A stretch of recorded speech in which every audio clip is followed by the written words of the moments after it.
Cette semaine, je roulais en voiture. Il y a une belle pensée qui est venue dans mon cœur, pour la grâce de Dieu, qui m'a beaucoup encouragé. J'espère qu'elle va t'encourager. C'est que j'avais cette image d'un avion qui décolle, un gros Boeing 747 par exemple. Je ne sais pas si vous connaissez, mais c'est facile d'aller voir sur Internet et tout ça.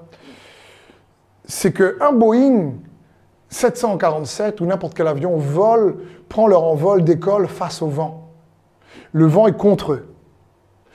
Et ce Boeing, ce qu'il y a, c'est que au départ, quand il commence à décoller, donc il y a une résistance, une opposition face à son décollage, ce vent face à l'avion. Mais plus il prend de la vitesse, plus il prend de la vitesse, plus il prend de la vitesse, il crée un contre-vent. Et ce contre-vent, le vent d'opposition, le contre-vent qu'il crée une portance, ça s'appelle, qui est capable de porter un avion de je ne sais pas combien de milliers de tonnes. Et du coup, le vent qui était contre lui devient un vent qui collabore avec lui. Et je crois que ça, c'est... En tout cas, c'était comme une parabole dans mon cœur pour moi. Et je crois que c'est une parole que certains, vous avez besoin d'entendre.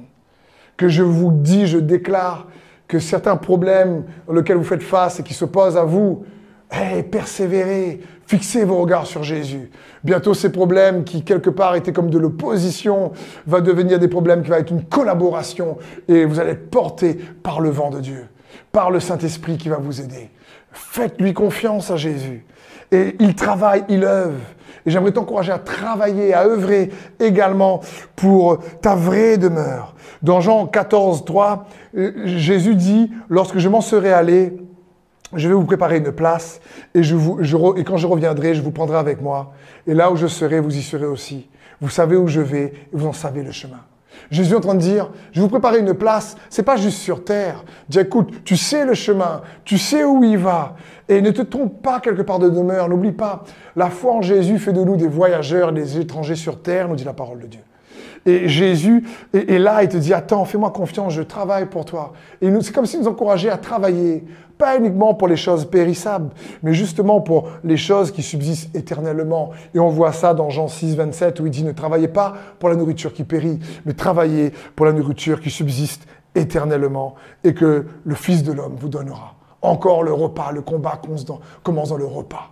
Le repas où tu te nourris des paroles qui te donnent la foi pour pouvoir, comme cet avion, commencer à persévérer, à prendre de l'élan, à prendre de l'élan, à prendre de l'élan, à prendre de la vitesse. Et ensuite, qu'est-ce qui se passe? C'est que le vent d'opposition devient un vent de collaboration.